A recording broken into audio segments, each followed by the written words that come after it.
ओम शांति। आज 25 अक्टूबर 2020 की अव्यक्त मधुर महावाक्य रिवाज है 9 अप्रैल 1986। पहले सुनते हैं अव्यक्त महावाक्य के कुछ मुख्य पॉइंट्स। बाप दादा सेवा का यथार्थ अर्थ सुना रहे हैं। सेवा भाव अर्थात सदा हर आत्मा के प्रति शुभ भावना, श्रेष्ठ कामना का भाव। सेवा भाव अर्थात हर आत्मा की भावना प्रमाण फल देना। भावना हद की नहीं लेकिन श्रेष्ठ भावना। फिर बाबा ने कहा सिर्फ स्पीच करके आ गए या ग्रुप समझा कर आ गए, कोर्स पूरा करा कर आ गए, वह सेंटर खोल कर आ गए, इसको सेवा भाव नहीं कहा जाता। सेवा अर्थात किसी भी आत्मा को प्राप्ति का मेवा अनुभव कराना। ऐसी सेवा में तपस्या सदा साथ है।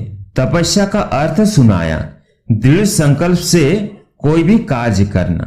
फिर बाबा ने कहा सच्चे सेवाधारी की निशानी है त्याग अर्थात नम्रता और तपस्या अर्थात एक बाप में निश्चय, नशे में दृढ़ता। आगे बाबा ने कहा तपस्या अर्थात स्वयं सर्व शक्तियों से संपन्न बन दृढ़ स्थिति, दृढ़ संकल्प द्वारा विश्व की सेवा करना। सिर्फ वाणी की सेवा नहीं है। जैसे सुख शांति पवित्रता का आपस में संबंध है, वैसे त्याग तपस्या सेवा का संबंध है। सहन करना मरना नहीं है। कई सोचते हैं हम तो सहन करते करते मर जाएंगे, क्या हमें मरना है क्या? लेकिन यह मरना नहीं है, यह सबके दिलों में स्नेह से जीना है। कैसा भी विरोधी हो, रावण से भी तेज हो, एक बार नहीं 10 बार सहन करना पड़े, फिर भी सहन शक्ति का फल अविनाशी और मधुर होगा, वह भी जरूर बदल जाएगा। सिर्फ यह भावना नहीं रखो कि मैंने इतना सहन किया तो यह भी कुछ करे। अल्पकाल के फल की भावना नहीं रखो, रहम भाव रखो, इसको कहा जाता है सेवा भाव। और लास्ट में बाबा ने कहा यह संगम युग अमृत बेला है। पूरा ही संगम युग अमृत बेला होने के कारण इस समय की सदा के लिए महानता गाई जाती है। तो पूरा ही संगम युग अर्थात अमृत बेला अर्थात डायमंड मॉर्निंग सदा बाप बच्चों के साथ है और बच्चे बाप के साथ हैं। अब मुरली सुनते हैं विस्तार से। आज ज्ञान सूर्य, ज्ञान चंद्रमा अपने धरती के तारा मंडल में सभी सितारों को देख रहे हैं। सितारे सभी चमकते हुए अपनी चमक व रोशनी दे रहे हैं। भिन्न भिन्न सितारे हैं। कोई विशेष ज्ञान सितारे हैं, कोई सहज योगी सितारे हैं, कोई गुणदान मूर्त सितारे हैं, कोई निरंतर सेवाधारी सितारे हैं, कोई सदा संपन्न सितारे हैं। सबसे श्रेष्ठ है हर सेकंड सफलता के सितारे। साथ साथ कोई कोई सिर्फ उम्मीदों के सितारे भी हैं। कहां उम्मीदों के सितारे और कहां सफलता के सितारे, दोनों में महान अंतर है। लेकिन है दोनों सितारे और हर एक भिन्न भिन्न सितारों का विश्व की आत्माओं पर, प्रकृति पर अपना अपना प्रभाव पड़ रहा है। सफलता के सितारे चारों ओर अपना उमंग उत्साह का प्रभाव डाल रहे हैं। उम्मीदों के सितारे स्वयं भी कभी मोहब्बत कभी मेहनत दोनों प्रभाव में रहने कारण दूसरों में आगे बढ़ने की उम्मीद रख बढ़ते जा रहे हैं। तो हर एक अपने आप से पूछो कि मैं कौन सा सितारा हूं। सभी में ज्ञान, योग, गुणों की धारणा और सेवा भाव है भी, लेकिन सब हो तो ये भी किसमें ज्ञान की चमक है तो किसमें विशेष याद की, योग की है। और कोई कोई अपने गुण मूर्त की चमक से विशेष आकर्षित कर रहा है। चारों ही धारणा होते हुए भी परसेंटेज में अंतर है, इसलिए भिन्न भिन्न सितारे चमकते हुए दिखाई दे रहे हैं। यह रूहानी विचित्र तारा मंडल है। आप रूहानी सितारों का प्रभाव विश्व पर पड़ता है तो विश्व के स्थूल सितारों का भी प्रभाव विश्व पर पड़ता है। जितना शक्तिशाली आप स्वयं सितारे बनते हो उतना विश्व की आत्माओं पर प्रभाव पड़ रहा है और आगे पड़ता ही रहेगा। जैसे जितना घोर अंधियारा होता है तो सितारों की रिमझिम ज्यादा स्पष्ट दिखाई देती है, ऐसे अप्राप्ति का अंधकार बढ़ता जा रहा है और जितना बढ़ता जा रहा है बढ़ता जाएगा उतना ही आप रूहानी सितारों का विशेष प्रभाव अनुभव करते जाएंगे। सभी को धरती के चमकते हुए सितारे ज्योति बिंदु के रूप में प्रकाशमय काया फरिश्ते के रूप में दिखाई देंगे। जैसे अभी आकाश के सितारों के पीछे वो अपना समय, एनर्जी और धन लगा रहे हैं, ऐसे रूहानी सितारों को देख आश्चर्यवत होते रहेंगे।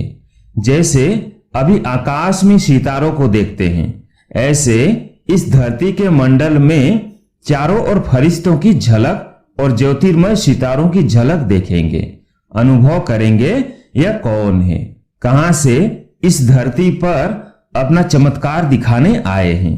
जैसे स्थापना के आदि में अनुभव किया है कि चारों ओर ब्रह्मा और कृष्ण के साक्षात्कार की लहर फैलती गई। यह कौन है, यह क्या दिखाई देता है, यह समझने के लिए बहुतों को अटेंशन गया। ऐसे अब अंत में चारों ओर यह दोनों रूप, ज्योति और फरिश्ता, उसमें बाप दादा और बच्चे सबकी झलक दिखाई देगी और सभी का एक से अनेकों की इसी तरफ स्वतः ही अटेंशन जाएगा। अभी यह दिव्य दृश्य आप सबके संपन्न बनने तक रहा हुआ है। फरिश्तेपन की स्थिति सहज और स्वतः अनुभव करें, तब वह साक्षात फरिश्ते साक्षात्कार में दिखाई देंगे। यह वर्ष फरिश्तेपन की स्थिति के लिए विशेष दिया हुआ है। कई बच्चे समझते हैं कि क्या सिर्फ याद का अभ्यास करेंगे, वह सेवा भी करेंगे, वह सेवा से मुक्त हो तपस्या में ही रहेंगे। बाप दादा सेवा का यथार्थ अर्थ सुना रहे हैं। सेवा भाव अर्थात सदा हर आत्मा के प्रति शुभ भावना, श्रेष्ठ कामना का भाव। सेवा भाव अर्थात हर आत्मा की भावना प्रमाण फल देना। भावना हद की नहीं, लेकिन श्रेष्ठ भावना। आप सेवाधारियों प्रति अगर कोई रूहानी स्नेह की भावना रखते, शक्तियों के सहयोग की भावना रखते, खुशी की भावना रखते, शक्तियों के प्राप्ति की भावना रखते, उमंग उत्साह की भावना रखते, ऐसे भिन्न भिन्न भावना का फल अर्थात सहयोग द्वारा अनुभूति कराना, तो सेवा भाव इसको कहा जाता है। सिर्फ स्पीच करके आ गए या ग्रुप समझा कर आ गए, कोर्स पूरा करा के आ गए, वह सेंटर खोल कर आ गए, इसको सेवाधारी नहीं कहा जाता। सेवा अर्थात किसी भी आत्मा को प्राप्ति का मेवा अनुभव कराना। ऐसी सेवा में तपस्या सदा साथ है। तपस्या का अर्थ सुनाया, दृढ़ संकल्प से कोई भी कार्य करना। जहां यथार्थ सेवा भाव है वहां तपस्या का भाव अलग नहीं। त्याग, तपस्या, सेवा, इन तीनों का कंबाइंड रूप सच्ची सेवा है और नामधारी सेवा का फल अल्पकाल का होता है। वहीं सेवा की और वहीं अल्पकाल के प्रभाव का फल प्राप्त हुआ और समाप्त हो गया। अल्पकाल के प्रभाव का फल अल्पकाल की महिमा है। बहुत अच्छा भाषण किया, बहुत अच्छा कोर्स कराया, बहुत अच्छी सेवा की, तो अच्छा अच्छा कहने का अल्पकाल का फल मिला और उनको महिमा सुनने का अल्पकाल का फल मिला। लेकिन अनुभूति कराना अर्थात बाप से संबंध जुड़वाना, शक्तिशाली बनाना, यही है सच्ची सेवा। सच्ची सेवा में त्याग तपस्या न हो तो यह 50-50 वाली सेवा नहीं, लेकिन 25% सेवा है। सच्चे सेवाधारी की निशानी है त्याग अर्थात नम्रता और तपस्या अर्थात एक बाप में निश्चय, नशे में दृढ़ता। यथार्थ सेवा इसको कहा जाता है।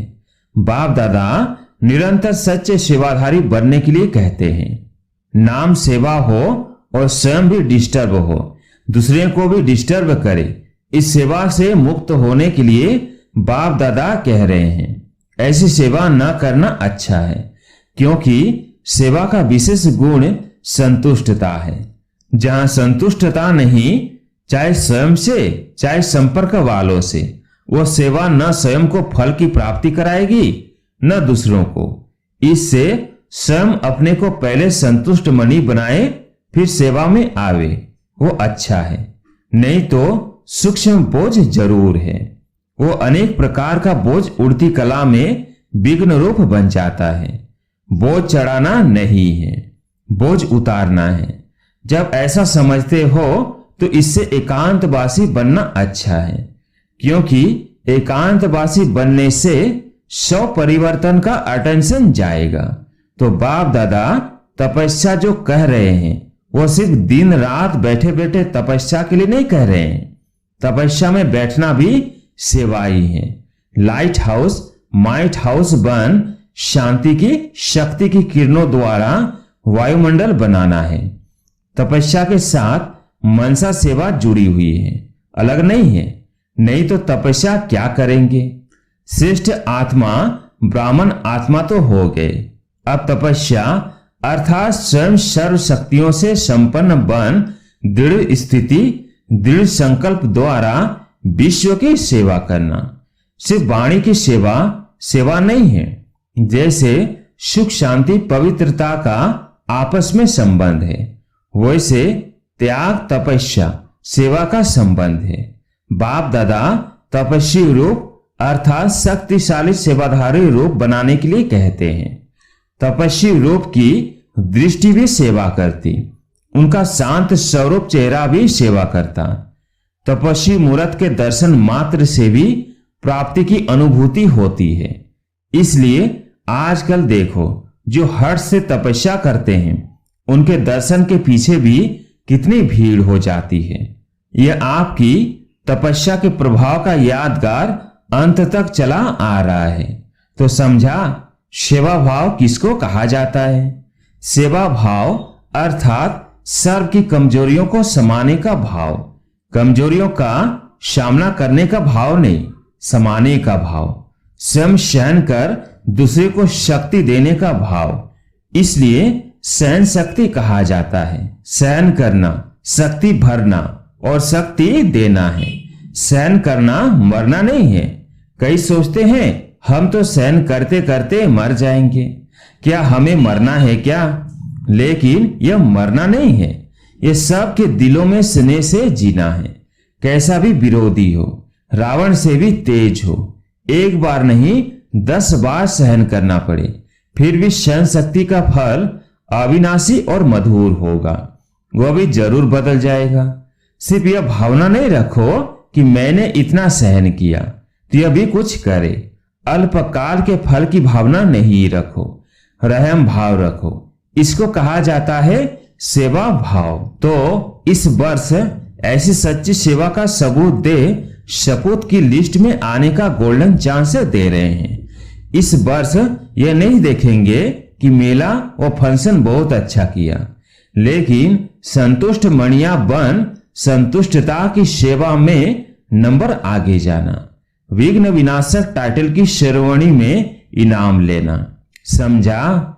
इसी को ही कहा जाता है नष्टो मोहा स्मृति स्वरूप। तो 18 वर्ष की समाप्ति का यह विशेष संपन्न बनने का अध्याय स्वरूप में दिखाओ। इसको ही कहा जाता बाप समान बनना।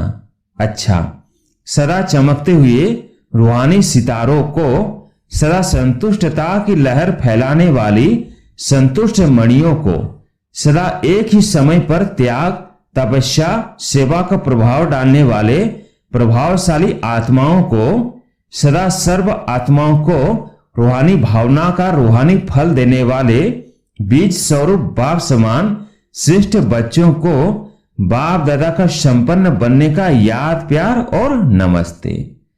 पंजाब तथा हरियाणा जोन के भाई बहनों से अव्यक्त बाप दादा की मुलाकात।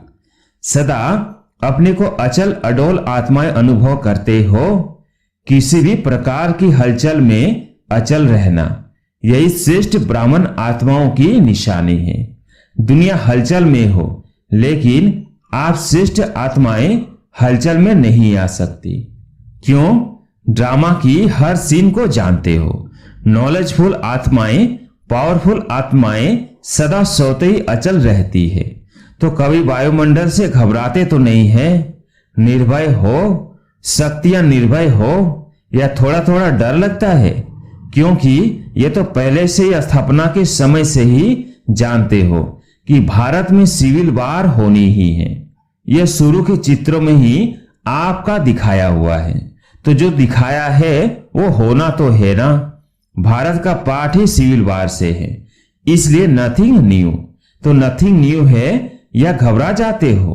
क्या हुआ, कैसे हुआ, यह हुआ। समाचार सुनते देखते भी ड्रामा की बनी हुई भावी को शक्तिशाली बन देखते और औरों को भी शक्ति देते। यही काम है ना आप सबका। दुनिया वाले घबराते रहते और आप उन आत्माओं में शक्ति भरते।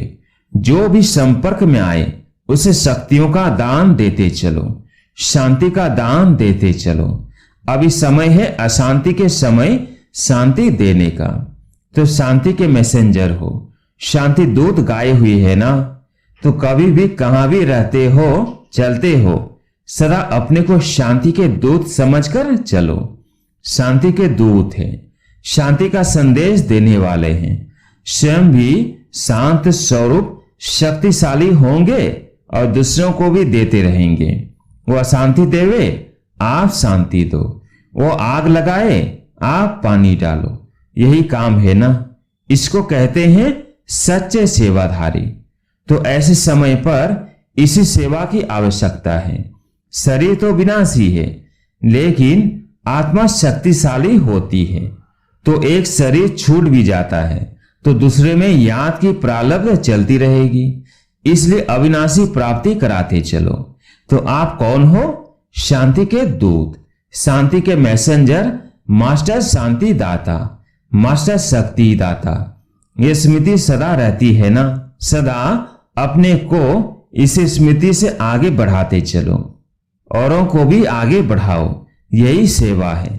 गवर्नमेंट के कोई भी नियम होते हैं तो उनको पालन करना ही पड़ता है, लेकिन जब थोड़ा भी समय मिलता है तो मनसा से, वाणी से सेवा जरूर करते रहो। अभी मनसा सेवा की तो बहुत आवश्यकता है, लेकिन जब स्वयं में शक्ति भरी हुई होगी तब दूसरों को दे सकेंगे। तो सदा शांति दाता के बच्चे शांति दाता बनो। दाता भी हो तो विधाता भी हो। चलते फिरते याद रहे मैं मास्टर शांति दाता, मास्टर शक्ति दाता हूं। इसी स्मृति से अनेक आत्माओं को वाइब्रेशन देते रहो, तब वो महसूस करेंगे कि इनके संपर्क में आने से शांति की अनुभूति हो रही है। तो यही वरदान याद रखना कि बाप समान मास्टर शांति दाता, शक्ति दाता बनना है। सभी बहादुर होना। हलचल में भी व्यर्थ संकल्प नहीं चले, क्योंकि व्यर्थ संकल्प समर्थ बनने नहीं देगा। क्या होगा, यह तो नहीं होगा, यह व्यर्थ है। जो होगा उसको शक्तिशाली होकर देखो और दूसरों को शक्ति दो। यह भी साइड सीन से आती है। यह भी एक बायप्लट चल रहा है। बायप्लट समझकर देखो तो घबराएंगे नहीं। अच्छा, विदाई के समय अमृत बेले। यह संगम युग अमृत बेला है। पूरा ही संगम युग अमृत बेला होने के कारण इस समय की सदा के लिए महानता गाई जाती है। तो पूरा ही संगम युग अर्थात अमृत बेला अर्थात डायमंड मॉर्निंग सदा बाप बच्चों के साथ है और बच्चे बाप के साथ हैं। इसलिए बेहद की डायमंड मॉर्निंग। बाप दादा सदा कहते ही रहते हैं, लेकिन व्यक्त स्वरूप में, व्यक्त देश के हिसाब से आज भी सभी बच्चों को सदा साथ रहने की गुड मॉर्निंग कहो, गोल्डन मॉर्निंग कहो, डायमंड मॉर्निंग कहो, जो भी कहो वह बाप दादा सभी बच्चों को दे रहे हैं। स्वयं भी डायमंड हो और मॉर्निंग भी डायमंड है और भी डायमंड बनाने की है। इसलिए सदा साथ रहने की गुड मॉर्निंग। अच्छा, आज प्यारे मीठे बाबा का वरदान, पांचों तत्वों और पांचों विकारों को अपना सेवाधारी बनाने वाले मायाजीत स्वराज्य अधिकारी भव। पांचों तत्वों और पांचों विकारों को अपना सेवाधारी बनाने वाले मायाजीत स्वराज्य अधिकारी भव। जैसे सतयुग में विश्व महाराजा व विश्व महारानी की राजाई ड्रेस को पीछे से दास दासियां उठाते हैं, ऐसे संगम युग पर आप बच्चे जब मायाजीत स्वराज्य अधिकारी बन टाइटस रूपी ड्रेस से सजे सजाए रहेंगे तो ये 5 तत्व और 5 विकार आपकी ड्रेस को पीछे से उठाएंगे, अर्थात अधीन होकर चलेंगे। इसके लिए दृढ़ संकल्प की बेल्ट से टाइटस की ड्रेस को टाइट करो। भिन्न भिन्न ड्रेस और श्रृंगार के सेट से सज धज कर बाप के साथ रहो ते विकार व तत्व परिवर्तन हो, सहयोगी सेवाधारी हो जाएंगे। आज का स्लोगन है, जिन गुणों व शक्तियों का वर्णन करते हो उनके अनुभव में खो जाओ। अनुभव ही सबसे बड़ी ऑथोरिटी है। अच्छा, ओम शांति।